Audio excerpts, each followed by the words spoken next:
Hapon po sa lahat, sa Team Kalingap, kay Kuya Bal Santos Matubang, Ate Edna Vlogs kay Kalingap Rob, at sa lahat po ng Team Kalingap, mapagpalang hapon po.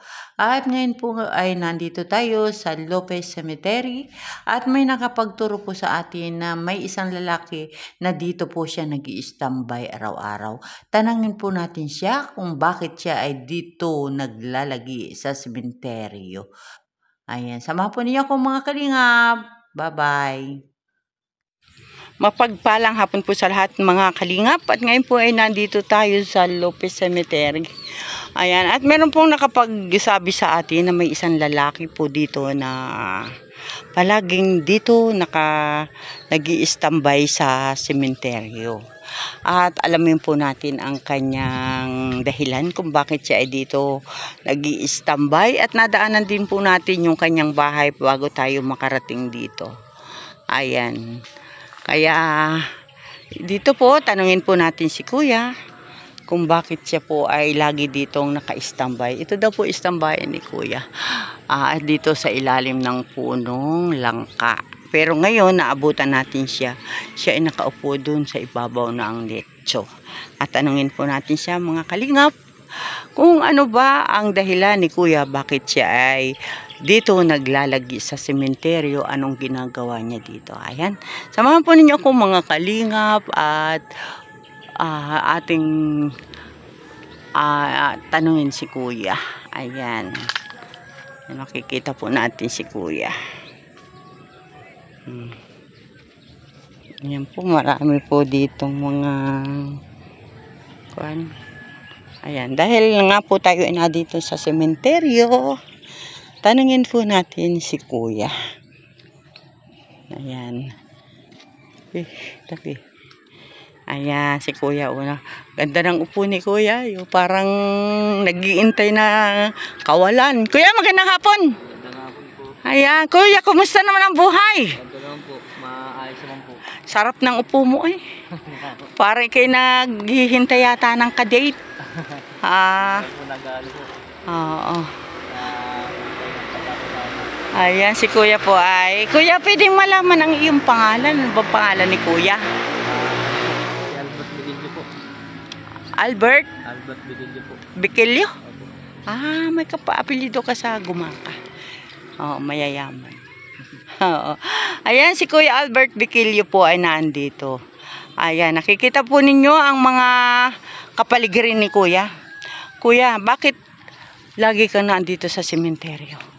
Dito po ako nag-standby po. Tapos po ay pinikita na rin pag minsan.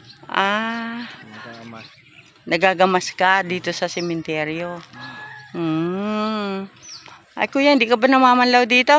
Hindi naman po. Hindi na, sanay na. Sanay na ho. Ilan taong ka na Kuya ditong nagagamas? Ay matagal na rin po. Matagal na. Bata pa lang din po ay nagagamas na po ako dito. Ganon. Kaya naman pala si Kuya, ito nang istambayan. Di ba yung iba Kuya, i-standby with mga kaibigan? Bakit hindi mo gawin yun? Ay medyo mahirap po pagkabagay minsan magulo pa. Ay dito, tahimik ang iyong mga kaibigan na. Oo nga. Ayan. Ayan po mga kalingap, at ayan po ang kay Kuyang kapaligiran. Ayan. Kaya, ilan taon na ba si Kuya? 39 po. 39 ka na. I see. Malapit ka na mag-40. Pag-aasawa na yan, Kuya. Wala po kung ano ay. Oo. Ay, sino naman Kuya ang kasama mo sa bahay? Ako lang po mag-isa. Ikaw lang. Di ikaw na rin yung nagluluto. Nagsisibak din po ng panggatong. Nagsisibak ka na rin ng panggatong. Ng tubig. Sasain. Ikaw na lahat. Kuya, napansin ko, ang ganda naman ng iyong damit. Patingin na sa likod. Ay, grabe naman si Kuya. Ay, talaga namang. Wala po ang init ko kaya. May design na. May design na ang damit ni Kuya. Ayan. Ay, kumusta naman Kuya ang iyong hanap buhay? Ito po, minsan ay malakas, minsan ay mahina. Ang pagkain, kagaya nga, nakaisa lang ako. O, magkano naman ang kinita mo ngayon? 50 pesos po. 50 pesos. Anong ginawa mo doon? Nagamas po ako. Oh, pati nga dala. Ito po, Ibukahin ang 50 pesos sa pag, ano. pagagamas po. O, ano naman yung bibili niyan? Ay, bigas po. Bigas. Ano, 1 kilong bigas na rin yan. Opo, opo. Ano yun, tingko 42. Opo. Maganda na yon. Ay, anong ulam niyan? Ay, di baka po mama, ay tuyo na lang siguro, di ay gulay. Tuya at gulay. Tama. Kapag nagsasaing ka, sapawan mo ng 3 talong na may tuyo. Ano? Ay, nako. Ayos na yan. Hindi pala permanente kuya ang iyong trabaho dito. Ay, paano kung wala kang kinita? Halimbawa, sabihin na natin 2 araw. Anong gagawin? Ay, wala po. Wala kang ano? Pag po may libing lang, makakain ko din ang pagkain sa libing. Yung naglilibing, di ba may sa pagbabangkay nila, may natitira, dinadala nila, hinihingi mo na lang yun. Hindi ko po na. Oo. Ako na lang. Para po may makain. O kagaya yun ay may kape, may mga biskwit, mga kukut, chichirya, Oo. Doon na po nanggagaling ang pagkain ko. Ay paano kuya kung walang ilibing at walang namatay?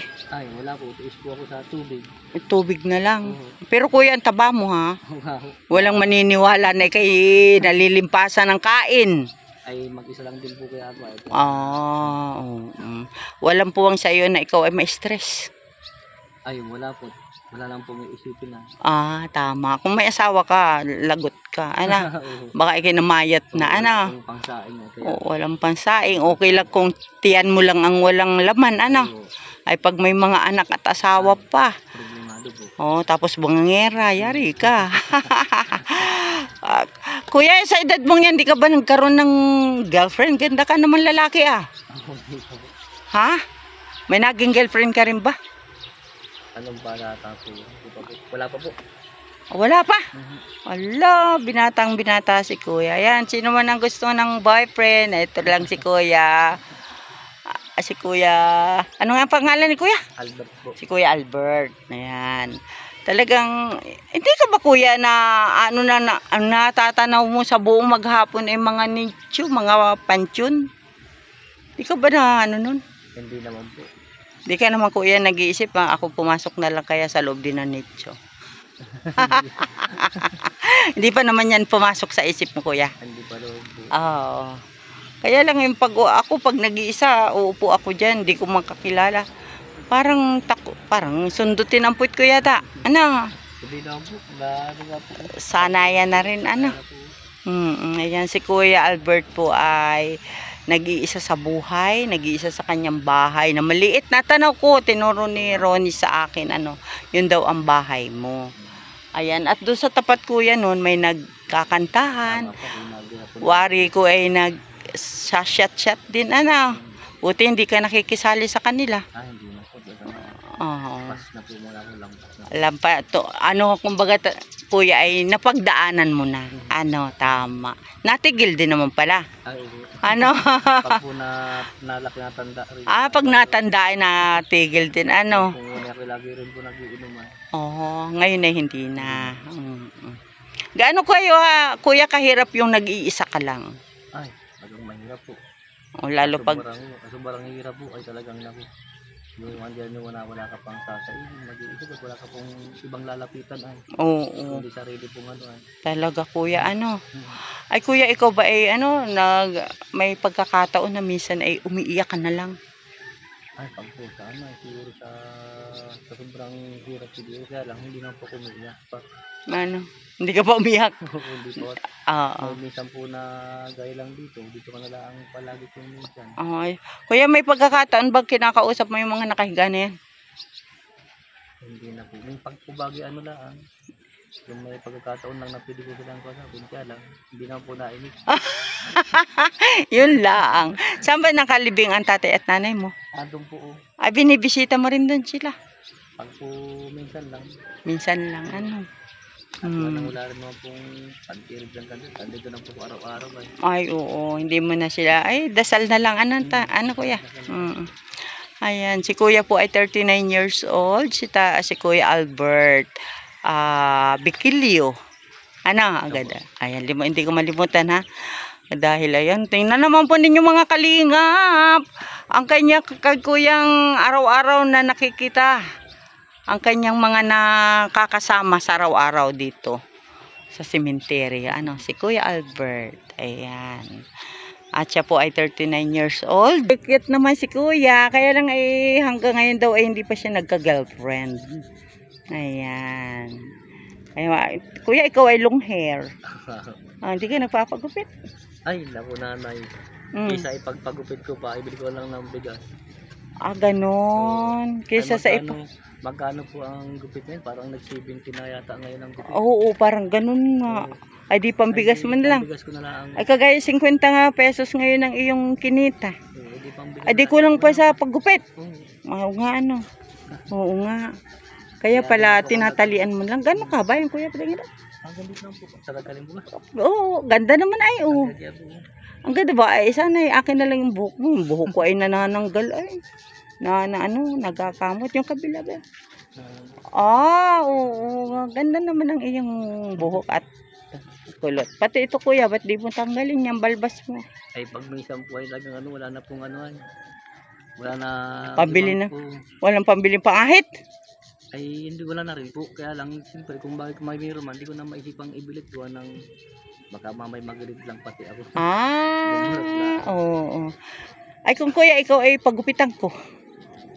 Ay, wag na muna po nanay. Wag na. Biglang magano ng ano ay. Biglang magwapo. Mga minsan ay ikaw ay akitin ko magpagupit. Tapos siyempre palinis natin yung baba mo para hindi masugat. Ana? Nanay, duhan ang hirap naman po. Masanay na ako ng ganito. Sanay ka na rin. Mamimiss ko na rin yan pagkabagay wala nang ano. Ganon. Ayan po si Kuya Alberto. Sabi ko, kung siya magpapagupit, ay sasamahan ko siya. Ay mamimiss din daw niya yun. Ay sabi ko nga, tinatanong ko nga sa kanya, bakit hindi siya nagpapagupit? Ay sa mahal nga po ng pagpagupit daw ngayon, 70 na daw yata. At tapos kikita siya ng 50, ikakain na lang daw po niya. Ano? Ayan. Kuya, ikaw ba yung nakapag-aral? Undergraduate po ako ng high school. So grade second year, third year. Second year. High school. Dito rin sa Lopez? Lopez po. Tubong Lopez talaga kayo? Kahit yung nanay tatay mo? Galing po kami sa Bicol, ng mga magulang ko, tapos dito na po kami pinanganak. Bicol. Ayan. Dito na po ako lumaki. Dito po na rin po rito, dito na po ako inanak. Ayan mga kalingap, at ito nga po, talagang si Kuya ay nawili na dito. Ayan, dito daw po maganda, tahimik ang kausap, di na sagot. Kaysa daw po siya ay makipag-inuman doon, makipagtagay-tagay doon. Ano Kuya? Kung ano, baka mamaya mabugbog ka pa doon. Mag-away lang po. Mag-away, ikaw madamay pa, ano? Ay, hayaan na silang magilasing. Ay, kung sila'y lasing, ikaw ay hindi.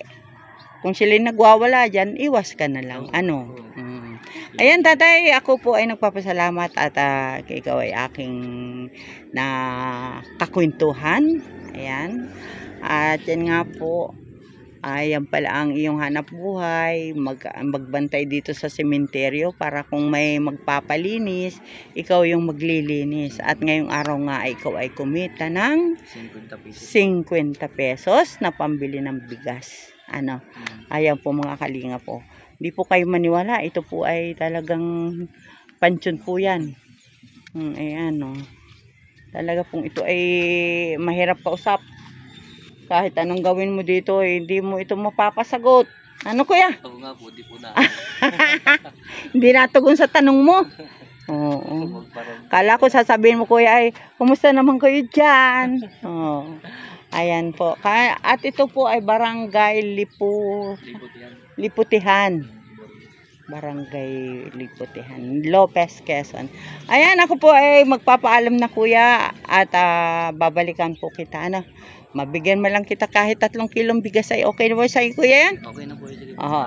Pag hindi bukas, sa Martes po Kuya, pupuntahan ulit kita. Ano? Ikaw ba dito ko lang makikita? ito sa bahay din. Sa bahay mo, ano. Kasi po, si kuya nga po, ito ang kanyang istambayan. Tatandaan ko po yang ang puno ng langka, oh. Ang daming bunga, oh.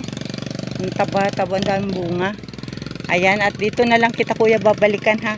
Ay, ako ay, ito, yung ganitong pagkakataon, meron naman akong may bigay sa'yo. Kaya, konti lang. Ano, wala lang ako ngayong dala dahil may pinagawa kami diyang dampa. Ito nga gumawa.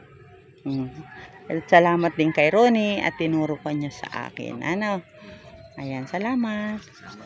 Oh, Ronnie, salamat sa iyo, ha. Sanay din dito si Ronnie at yung bahay po niya na doon.